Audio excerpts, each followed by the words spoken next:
ఎస్తేరు గ్రంథము 4వ అధ్యాయము 15-16 వచనాలు చదువుకుందాం. అప్పుడు ఎస్తేరు మొర్దెకైతో మరలా ఇట్లా నేను, నీవు పోయి షూషాను నందు కనబడిన యూదులందరినీ సమాజ మందిరమునకు సమకూర్చి నా నిమిత్తము ఉపవాసముండి 3 దినములు అన్నపానములు చేయకుండుడి.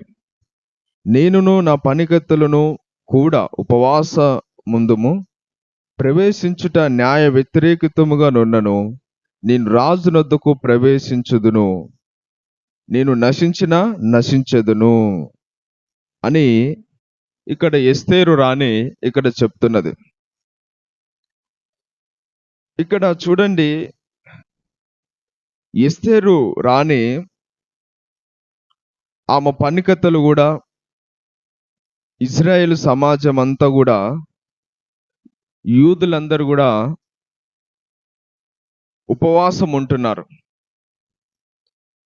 యూదులందరూ కలిసి ఎస్తేరు రాణి, ఎస్తేరు కిందున్న పనికత్తెలు అందరూ కూడా ఒక 3 రోజులు ఉపవాసం ఉంటున్నట్టుగా మనం చూస్తున్నాం.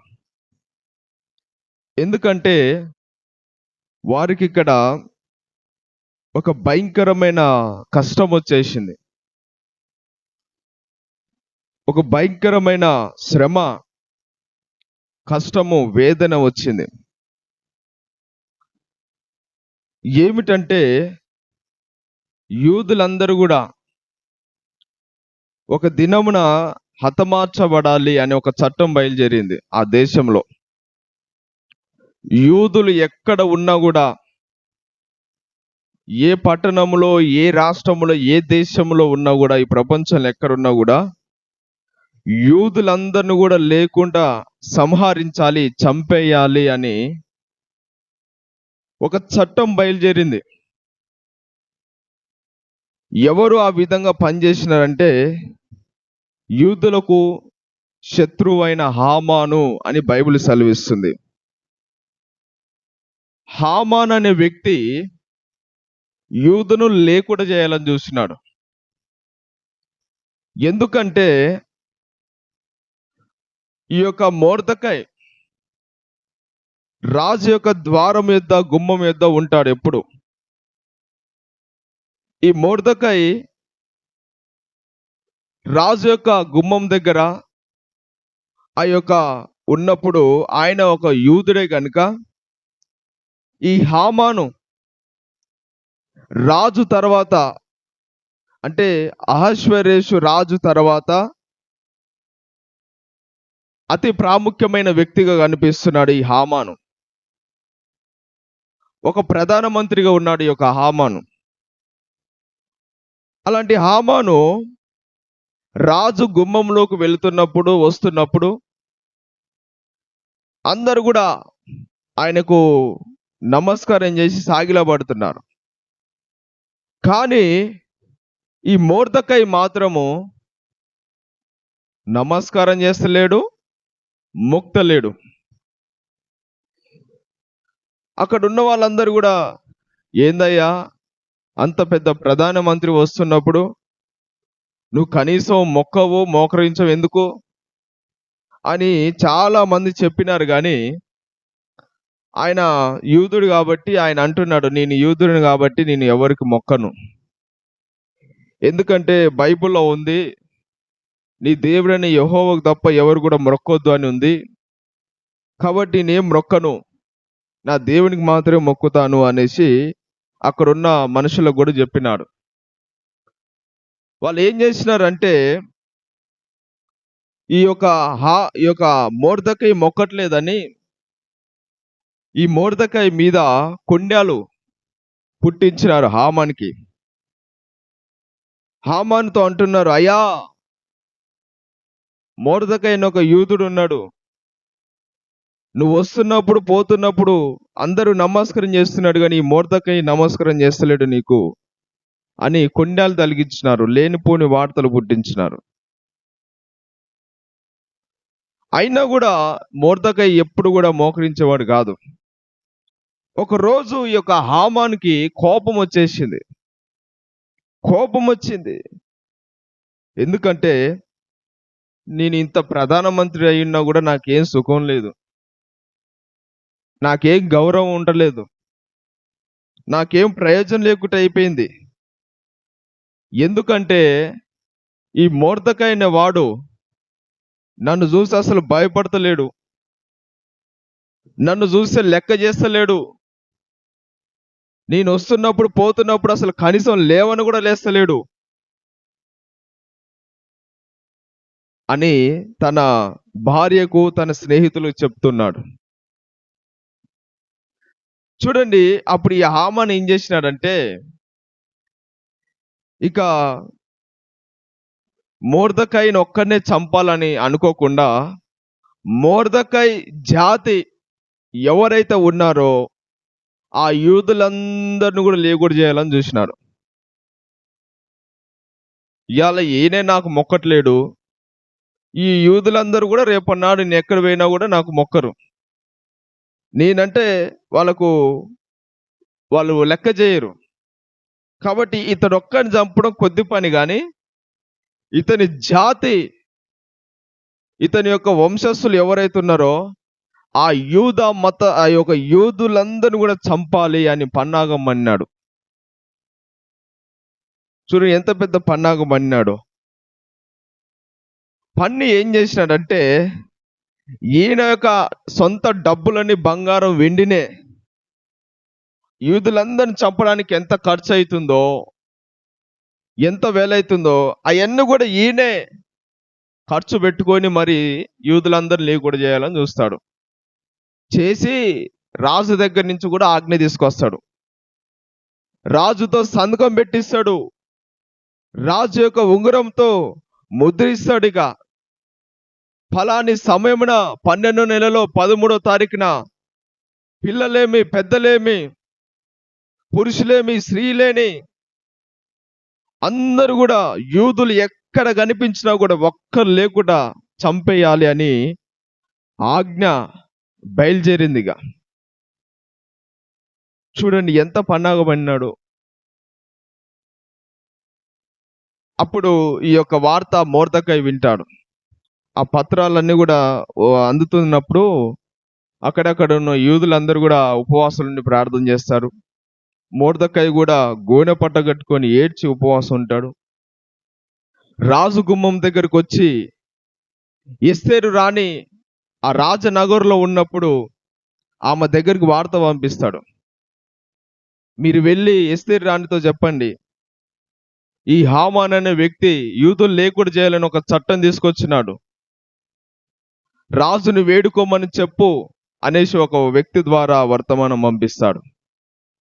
అప్పుడు ఆ రాణి ఏమంటదంటే, రాజు సెలవియకుండా, రాజు పిలవకుండా, రాజు ఆజ్ఞ లేకుండా ఆయన దగ్గరికి ప్రవేశించొద్దు అనే ఆజ్ఞ ఉన్నది.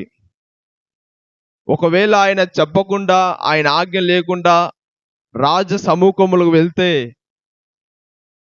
చంపబడతారు, హతమవుతారు. కాబట్టి ఎట్లా వెళ్ళను, నేను వెళ్ళను అనేసి అంటుందామా. ఎవరు? ఎస్తేరు రాణి. ఆమె ఒక యూదురాలే, దేవుని కనికరం బట్టి, కృపను బట్టి మరి ఒక రాణిగా మార్చబడింది, రాజుకు ఒక రాణిగా ఉన్నది.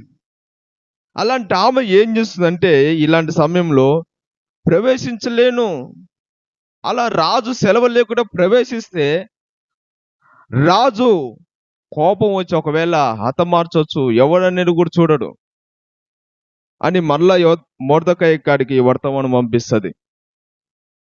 అప్పుడు మొర్దెకై ఏమంటాడంటే మంచి మాట అంటాడు. ఏమంటాడంటే ఎస్తేరు గ్రంథం 4వ అధ్యాయం 14వ వచనంలో ఏమంటాడంటే మంచి మాట. 4వ అధ్యాయం 14వ వచనం, నీవు ఈ సమయమందు ఏమీ మాట్లాడక మౌనముగున్న ఎడల యూదులకు సహాయము, విడుదలయు మరి ఒక్క దిక్కు నుండి వచ్చును గాని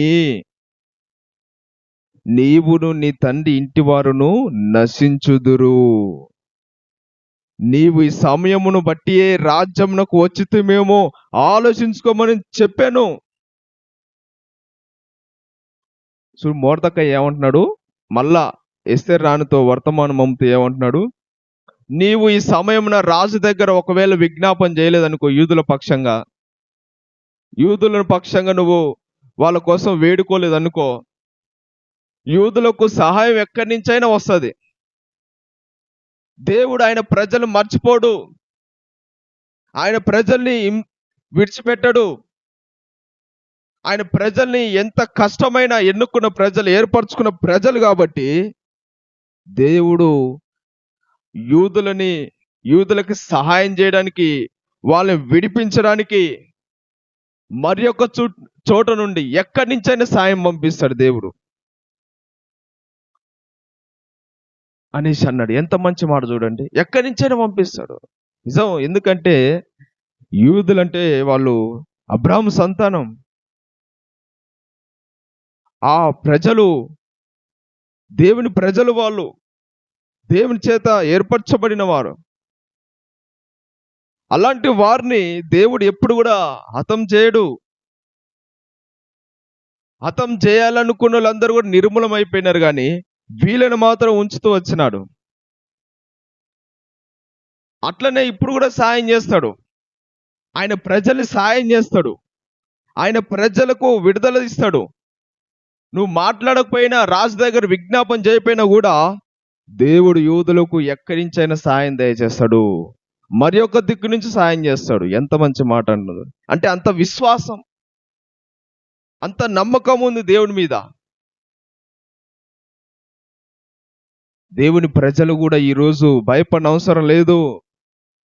ఆయన నమ్మిన వారిని, ఆయనను వెంబడిస్తున్న వారిని కష్టాలు, బాధలు, నిందలు, వేదనలు వచ్చినప్పుడు దేవుడు ఎక్కడి నుంచైనా ద్వారాలు తెరుస్తాడు, ఎక్కడి నుంచైనా విడుదల కలిగిస్తాడు. ఒక్క ద్వారం మూసుకోబోతే 7 ద్వారాలు తెరుస్తాడు దేవుడు. అపవాదిగాడు ఒక్క ద్వారం మూస్తే దేవుడు యేసుక్రీస్తు 7 ద్వారాలు తెరుస్తాడు. ఎక్కడి నుంచైనా మనకు సాయం దయచేస్తాడు, కానీ మనల్ని మాత్రము విడిచిపెట్టడు, నశించిపోయేలాగా చేయడు ఆయన. చూడండి, దేవుడు మాకు ఎక్కడి నుంచైనా సాయం చేస్తాడు, యూదులకు అందరూ కూడా అని ఆయన ఉత్తుకుంటలేడు. దేవుడు మాకున్నాడు కదా, యూదులు ఎన్నుకున్నాడు కదా, మమ్మల్ని ఏం చేయలే, మమ్మల్ని కాపాడుతాడు, ఆయన ఏర్పరచుకున్నాడు, అబ్రాహాముకు వాగ్దానం చేసిండు, ఆయన ప్రజలు ఎట్లా విడిచిపెడతాడు, నశింపజేస్తాడు, కాబట్టి ఆయన కాపాడుతలే అని మౌనంగా ఉండలేదు, ఉత్తి కూర్చోలేదు. ఆయన ఏం చేసినాడంటే ప్రార్థన చేస్తున్నాడు. ఆయన ప్రయత్నం కూడా ఆయన చేస్తున్నాడు.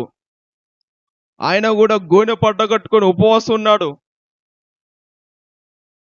మరి ఎస్తేర్ రాణికి వర్తమానం పంపిస్తున్నాడు. ఆయన ప్రయత్నం కూడా ఆయన చేస్తున్నాడు.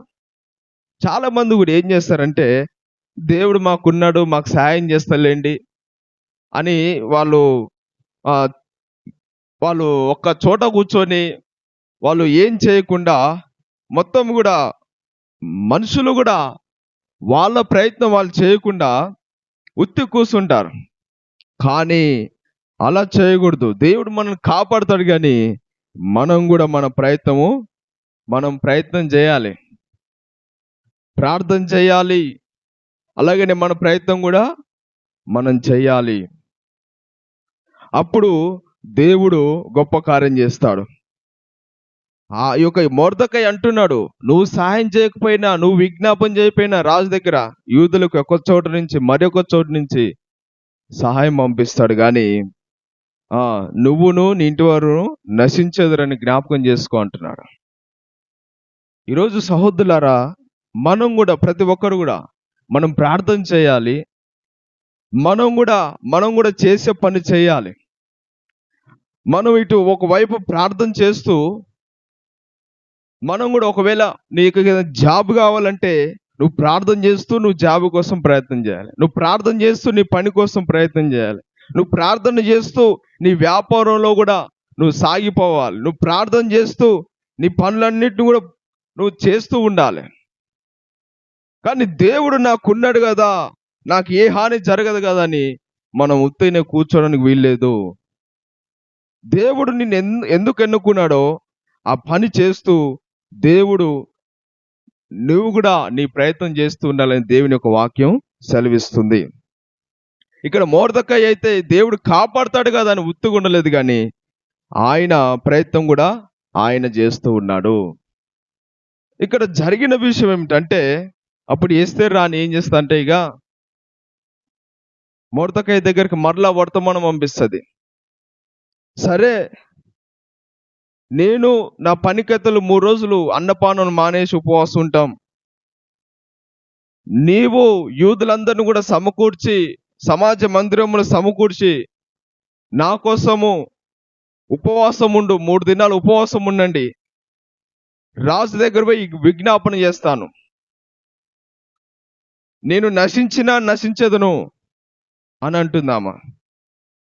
చూడండి ఎంత మంచి విశ్వాసం ఉందో. ఇక అప్పుడు ఈ మొర్దెకై అక్కడ ఉన్న యూదులందరూ కూడా సమాజ మందిరంలో పోయి ఇంకా వారు ఉపవాసాలుండి కన్నీరు విడిచి ఏడుస్తూ ప్రార్థన చేస్తారు. 3 రోజుల తర్వాత ఎస్తేరు రాణి, ఆ ఉపవాసాల తర్వాత ఎస్తేరు రాణి రాజు దగ్గర వెళ్తుంది. వెళ్ళినప్పుడు రాజు కంట దయ పుట్టిందంట. ఏం పుట్టింది? దయ పుట్టింది ఎస్తేరు రాణి పట్ల. దయ పుట్టి ఆయన రాజదన్నం ఆమెకే జాపినాడంట. అంటే ఉపవాస ప్రార్థన ద్వారా ఏం జరిగిందంటే, రాజుకు దయ పుట్టించేటట్టుగా దేవుడు సాయం చేసినాడు. అహశ్వేరు రాజు యొక్క మనసుని దేవుడు మార్చినాడు. ఉపవాస ప్రార్థన ఇంత గొప్ప శక్తిని కలిగించింది. ఇక్కడ అందుకనే మనం ఉపవాస ప్రార్థన అనేది, ఆమె ఉత్తిగా వెళ్ళలేదు, విజ్ఞాపన చేస్తానులే అని ఉత్తిగా వెళ్ళలేదు, ఉపవాసంతో వెళ్ళింది. ఉపవాసం ఉన్న తర్వాత ఆమె ఏం చేసిందంటే, రాజు సమూహంలోకి వెళ్ళి విజ్ఞాపన చేస్తున్నది. రాజు కూడా ఆమె మీద దయ పుట్టిందంట. నీకేం కావాలో చెప్పు, రాజ్యంలో సగం మట్టుగానే నీకు ఇస్తాను అంటున్నాడు ఆయన. చూడండి, హతమార్చాలి కానీ హతమార్చలేదు, ద్వేషించాలి కానీ ద్వేషించలేదు. ఆమె పట్ల రాజుకి దయ, కనికరం, జాలి పుట్టించి నీకేం కావాలని అడుగు, నేను ఇస్తాను అంటున్నాడు. అందుకనే ఈరోజు నీ జీవితంలో ఒకవేళ అపజయాలు ఉంటే, నీవు కూడా ఉపవాసాలుండి ప్రయత్నం చేసినప్పుడు, ఉపవాసాలుండి వెళ్ళినప్పుడు నీ శత్రువులని సహా మిత్రులుగా మారుస్తాడు. ఎక్కడెక్కడైతే కార్యం జరగలేదో అక్కడ కార్యం జరిగించినట్టు చేస్తారు. ఎవరైతే నిన్ను హింసిస్తున్నారో వారందరూ కూడా దయ పుట్టేలాగా దేవుడు దయచేస్తాడు. అందుకనే మనం ఈ యొక్క ప్రార్థన ఈ విధంగా ప్రార్థన చేయాలి. తర్వాత జరిగిన విషయం ఏమిటంటే, ఎవరైతే ఈ హామాను ఉన్నాడో, ఈ హామాను హతమార్చబడినాడు. 70 మూరల ఒక ఉరికొయ్యను తయారు చేసినాడు మొర్దెకై కోసం. ఎందుకంటే మోకరించట్లేగా, నమస్కారం చేస్తలేగా, ఇక ఉండొద్దు. అతని భార్య, అతని స్నేహితులందరూ కూడా కలిసి మొర్దెకైని లేకుండా చేయాలని 70 మూరల ఒక ఉరి కొయ్యను తయారు చేసినారంట. ఏ ఉరికొయ్య అయితే ఎవరైతే తయారు చేసినారో ఆ ఉరికొయ్య మీదనే హామానును ఉరి తీసినారంట. ఇక్కడ ఎస్తేరు గ్రంథం 7వ అధ్యాయము 10వ వచనం చూస్తే ఇక్కడ ఉంది, కాగా హామాను మొర్దెకైకి సిద్ధం చేసిన ఉరికొయ్య మీద వారు అతన్నే ఉరి తీసిరి. చూడండి, ఆయన తీసుకున్న గోతిలో ఆయనే పడ్డాడు. మొర్దెకైని చంపాలని చూసినాడు, ఉరి తీయాలని చూసినాడు, ఉరికొయ్య తయారు చేసినాడు. కానీ ఆ చేసిన హామాను ఏమైనాడంటే, ఆయన చేసిన ఉరికొయ్య మీద ఆయననే రాజు ఏం చేసినాడు, ఉరి తీయమని ఆజ్ఞాపించగానే ఉరి తీసినారంట. ఎందుకంటే ఈ హామానే ఇదంతా కుట్రవన్నది. యూదులు లేకుండా చేయాలని చూసింది ఈ హామానే. దుష్ట ఆలోచనతోని, దురాలోచనతోని ఈ హామానే ఈ విధంగా చేసినాడు అని ఈ యొక్క రాజు గ్రహించినప్పుడు, ఈ రాజు ఏం చేసినాడు, హామానుని ఉరిదీయించినాడు. యూదుల శత్రు హతమైపోయినాడు. ఇప్పుడు ఇంకొకటి ఉంది. ఏమిటంటే, రాజు ఆజ్ఞ బయలుదేరింది. ఇప్పుడు 12వ నెలలో 13వ తారీఖున అందరినీ కూడా, యూదులందరూ కూడా హతమార్చాలని ఆజ్ఞ బయలుదేరింది. రాజుతో మొరపెట్టుకుంటున్నారు మొర్దెకై, ఎస్తేరు. రాజు అంటున్నాడు, ఒక్కసారి రాజు సన్నిధిలోంచి ఆజ్ఞ బయలుదేరిన తర్వాత ఏమి చేయలేను, మీకు ఏం దోస్తే అది రాసుకోండి, మీకు ఏ విధంగా నచ్చితే ఆ విధంగా రాసుకొని, ఇదిగో నా ఉంగరం మీకు ఇస్తున్నాను, ముద్రించండి అని అన్నప్పుడు మొర్దెకై ఏం చేస్తారంటే, యూదులకు అనుకూలమైన వార్త, ఆ యొక్క అనుకూలమైన పత్రిక రాసి, వర్తమానం రాసి, రాజు ఉంగరం చేత ముద్రించి ప్రతి సంస్థానాలను కూడా పంపిస్తాడు. ఏముంటదంటే, ఎవరి మీద అయితే యూదులు తిరగబడుతున్నారో, యూదుల మీద ఎవరెవరైతే తిరగబడాలని హతమార్చాలని చూశారో వారందరి మీద కూడా తిరగబడడానికి ఆజ్ఞ మరలో బయలుదేరింది. యూదులకు అనుకూలంగా బయలుదేరింది. ఆ రోజున ఏ రోజైతే హతమార్చాలు ఉంటారో ఆ రోజున యూదులను చంపాలని చూసిన వాళ్ళందరూ కూడా, యూదులు కూడా వాళ్ళ ప్రాణం రక్షించుకోవడానికి మరొక ఆజ్ఞ బయలుదేరింది కాబట్టి, మరి యూదులు కూడా ఆ శత్రులందరూ కూడా మరి హతమార్చినట్టుగా చూస్తున్నాం, హతమైపోయినట్టుగా చూస్తున్నాం. ఒక్కరు కూడా ఇజ్రాయెల్ ప్రజలు మరణించలేదంట. చూడండి ఎంత గొప్ప కార్యం చేశారు. రాజు ఆజ్ఞను మార్చేసింది.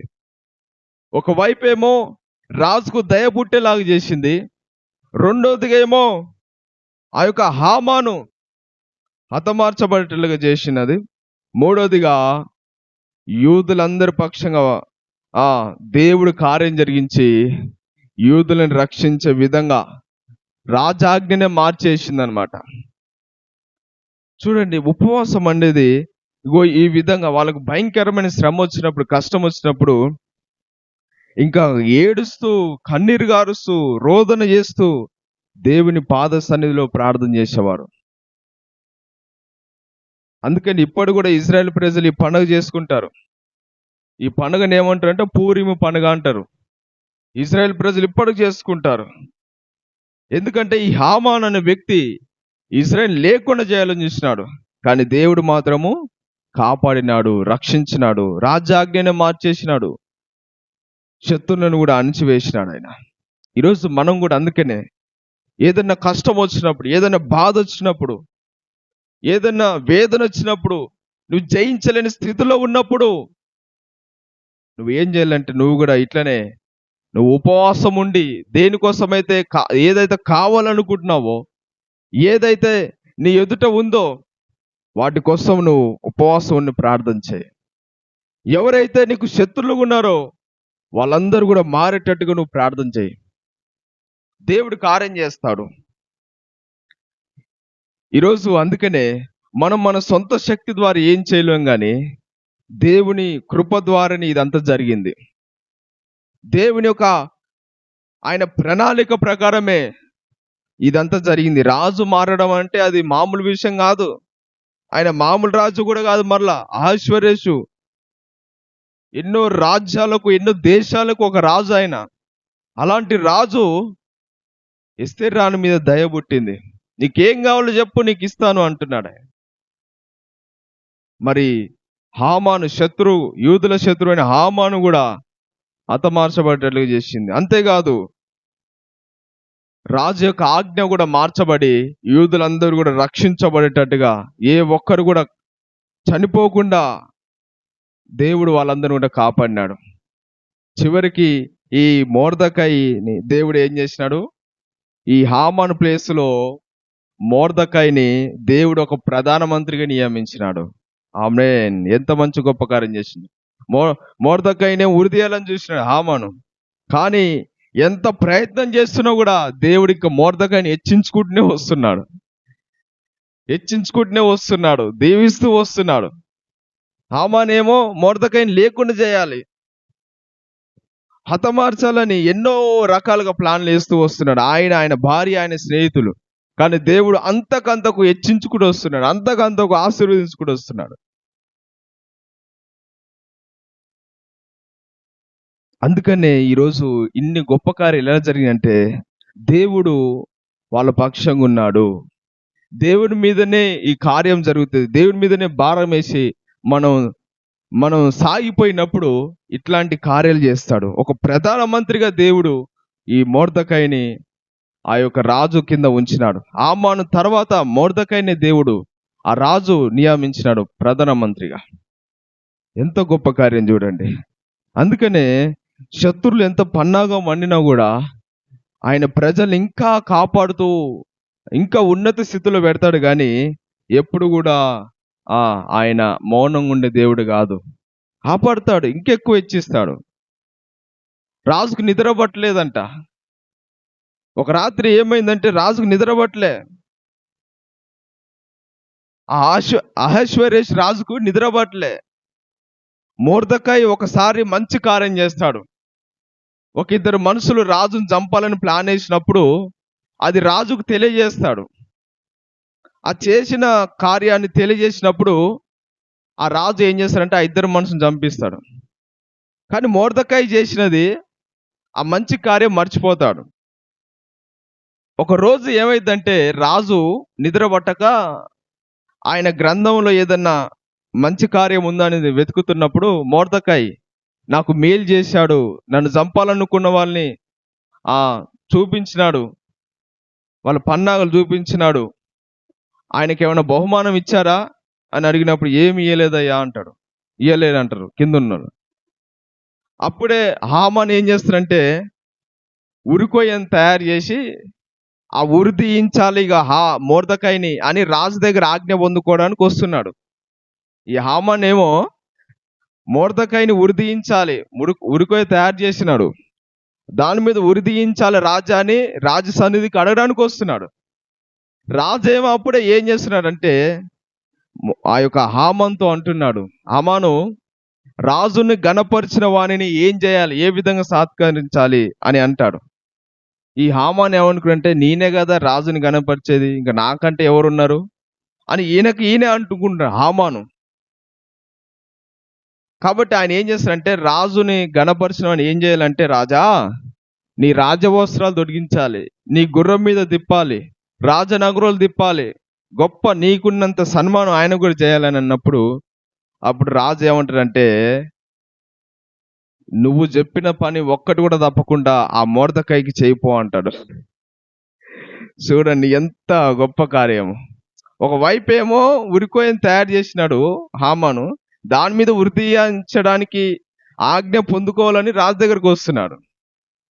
కానీ ఈ రాజు ఏమో మొర్దెకై చేసిన మేలు గొప్పగా ఉంది కాబట్టి నువ్వు వెళ్ళి రాజవస్త్రాలు తొడిగించి రాజు తిరిగే బండి మీద రాజవీధులు తిప్పన్నప్పుడు ఈ హామాను మొర్దెకైని రాజవస్త్రాలు తొడిగించి ఆ రాజగుర్రం మీద తిప్పించి నగరం అంతా కూడా తిప్పిస్తాడు.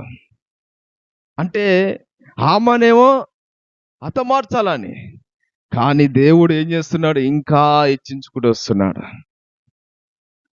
అందుకని దేవుని ప్రజలు ఎప్పుడు కూడా నశించిపోరు. నమ్మకంగా ఉంటే దేవుడు కాపాడుతూనే ఉంటాడు. దుఃఖపడుతున్నాడు హామాను, ఏం చేస్తున్నాడు, దుఃఖపడుతున్నాడు. ఇక నేను ఇంకా ఈ మొర్దెకైని లేకుండా చేయాలని చూస్తుంటే ఇంకా ఎక్కువ నాకు కీడు కలుగుతుంది, ఇంకెక్కువ నాకు నష్టమే కలుగుతుంది వీని ద్వారా అని ఇంకెక్కువ ఏడుస్తూ ఇంటికి వెళ్ళాడంట. అప్పుడు వాళ్ళ భార్య ఆయన స్నేహితులు అంటారు మళ్ళా, ఇదిగో నువ్వు ఎవరితోనైతే పెట్టుకున్నావో ఆ మొర్దెకై యూదుడైతే అతని మీద నీకు విజయము రాదు, అతడు ఒకవేళ యూదుడైతే నీకు విజయం రాదు అతని మీద అని మరలా భార్య వాళ్ళ స్నేహితులు అంటున్నారు. యూదుడు అంటే ఏందనుకున్నావు? ఎంత ప్రత్యేకించబడినవాడు. వాళ్ళు యూదులంటే దేవునికి ఒక ఏర్పరచబడిన జనాంగం వాళ్ళు. వాళ్ళని లేకుండా చేయాలని చూసినాడు కానీ దేవుడు ఈ హామానే లేకుండా చేసినాడు. మరి మొర్దెకైని ఒక ప్రధానమంత్రి చేశాడు. కాబట్టి ఈరోజు మనం కూడా మనల్ని ఎంతో మంది లేకుండా చేయాలని చూస్తారు, హింసించాలని చూస్తారు, కృంగిపోయేటట్టు చేస్తారు, లేకుండా చేయాలని చూస్తారు, అణగదొక్కాలని చూస్తారు. కానీ అలాంటి వారి ముందల్నే దేవుడు ఇంకెక్కువ హెచ్చించుకుంటూ పోతాడు. అందుకని మనం భయపడకూడదు. మనం దేవునికి నమ్మకంగా ఉండి సాగిపోయినప్పుడు దేవుడే మన పక్షంగా యుద్ధం చేసి మనకు సాయం చేస్తాడు. ఈరోజు గొప్ప కార్యం జరిగింది. ఏం జరిగిందంటే, ఇటు ఉపవాసం ఉండిపోవడం ద్వారా రాజు హృదయము మార్చబడింది, దయ పుట్టింది. రెండోదిగా హామాను, యూదుల శత్రువైన హామాను హతమార్చబడ్డాడు. మూడోదిగా రాజు యొక్క ఆజ్ఞ తారుమారైంది. యూదుల పక్షంగా మరొక ఆజ్ఞ బయలుదేరింది. యూదులు ఒక్కరు కూడా హతమార్చబడలేదు, యూదులు రక్షించబడ్డారు. రాజాజ్ఞ మార్చినారు. అంత గొప్ప కార్యం జరిగింది. ఈ మొర్దెకైని దేవుడు ఒక ప్రధానమంత్రిగా హెచ్చించినాడు. కాబట్టి దేవుని ప్రజల్ని ఎప్పుడు కూడా ఎవరు కూడా ఏం చేయలేరు, ఆయన నమ్మకంగా ఉన్న వారిని. కాబట్టి మనం కూడా ఆ విధంగా నమ్మకుందాం. ఎంతమంది ఎన్ని కుయుక్తులు పడినా, ఎన్ని పన్నాగాలు పడినా వాళ్ళు ఎవరు కూడా ఏం చేయలేరు. మనం నమ్మకంగా ఉంటే మన దేవుడు మన పక్షంగా యుద్ధం చేస్తాడు. దేవుడి మాటలు దీవించునుగాక.